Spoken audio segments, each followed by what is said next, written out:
Channel हक की आवाज। पैराडाइज फंक्शन पैलेस महबूब नगर।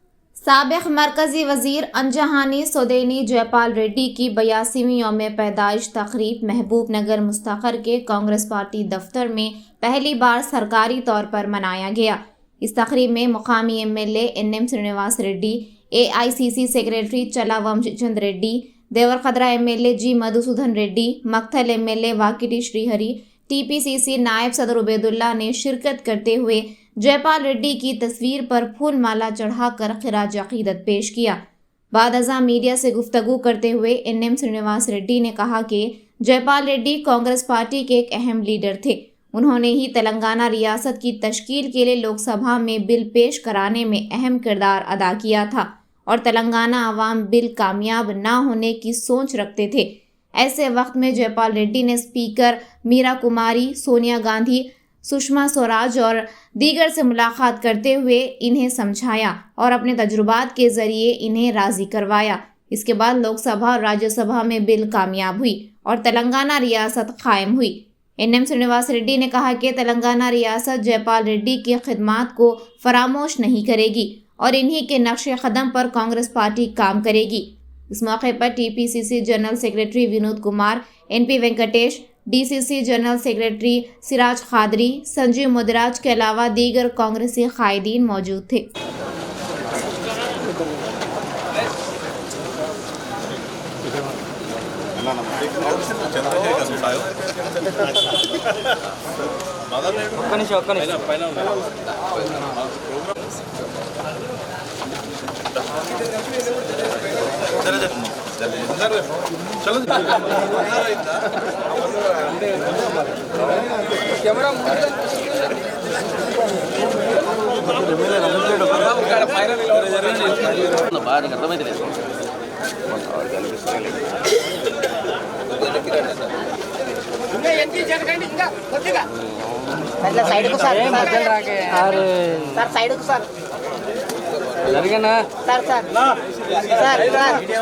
అరే కనబడట్లేదు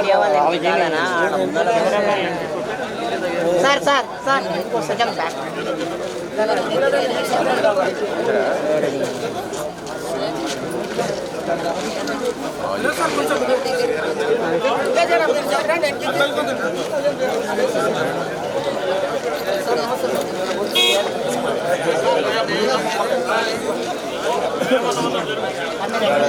कांग्रेस पार्टी जिंदाबाद।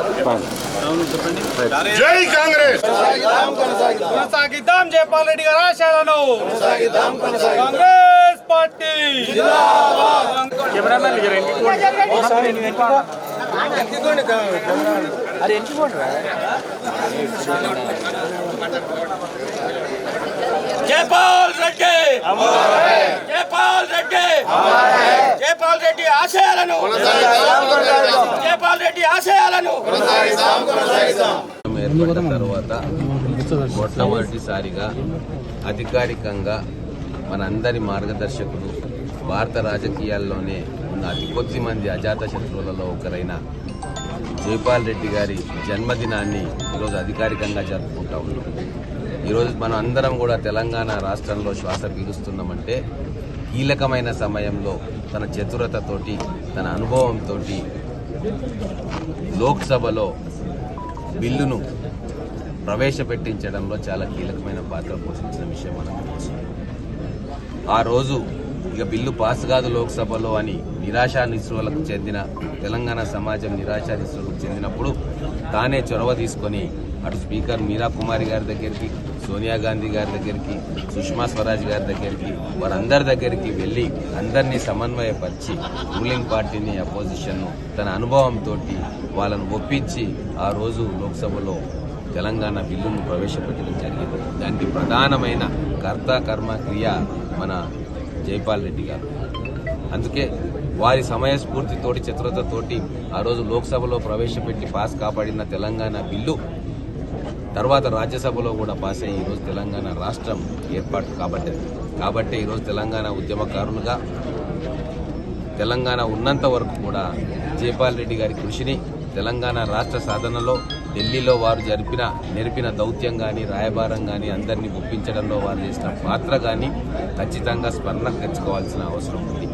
ఒక గొప్ప రాజనీతిజ్ఞుడిగా, అలాగే ఒక సిద్ధాంతం కోసం, ఒక సెక్యులర్ భావజాలం కోసం కట్టుబడ్డ వ్యక్తిగా, అన్ని పార్టీల నాయకులను కూడా తనతో తీసుకుపోయే నైపుణ్యం గల వ్యక్తిగా ఈరోజు జైపాల్ రెడ్డి గారు మనకు గుర్తొస్తూ ఉన్నారు. చాలా సందర్భాల్లో మేము వయసులో చాలా చిన్న ఉన్నప్పటికీ ఆయనతో డిబేట్లో వచ్చేవాళ్ళం. అంటే ఇంటికి వెళ్ళి ఆర్గ్యుమెంట్లు చేసేవారు. మేము ఆర్గ్యుమెంట్లు చేసినా కూడా అనుభవంతో మాకు చెప్పేవాడు, ఇలా కాదు, మీకు ఇంకా అనుభవం రాలేదు, ఇలా ఉంటుంది అని చెప్పి మాకందరికీ కూడా రాజకీయాలు నేర్పించిన వ్యక్తి. ఎన్నో విషయాల్లో చిన్న పెద్ద తేడా లేకుండా పక్కన కూర్చోబెట్టుకొని మాటామంతి కలిపే ఒక ఓపెన్నెస్ వారిలో ఉండింది.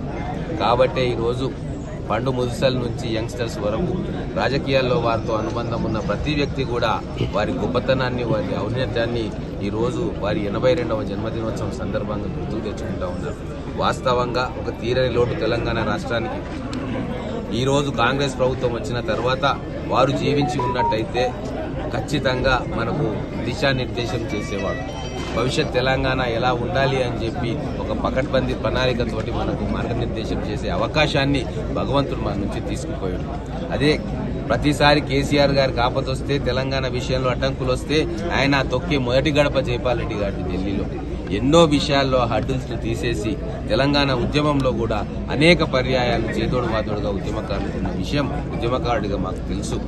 కానీ దురదృష్టవశాత్తు కేసీఆర్ గారు ముఖ్యమంత్రి అయిన తర్వాత ఇంతటి మహా వ్యక్తిని పక్కకు పెట్టారు. వారు చనిపోయిన తర్వాత కూడా వారికి ఎలాంటి గౌరవ మర్యాదలు కూడా దక్కకుండా ఆ రోజు ఒక కుశలయత్నం టీఆర్ఎస్ గవర్నమెంట్ చేసింది. కానీ కాలం గొప్పది.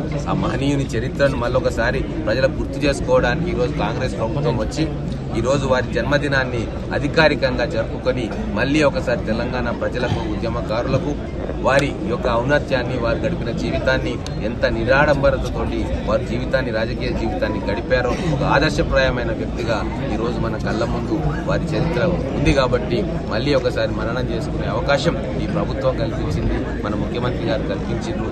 కాబట్టి ప్రభుత్వానికి ధన్యవాదాలు తెలుపుతా ఉన్నాను మా కాంగ్రెస్ నాయకులు, కార్యకర్తల తరఫున.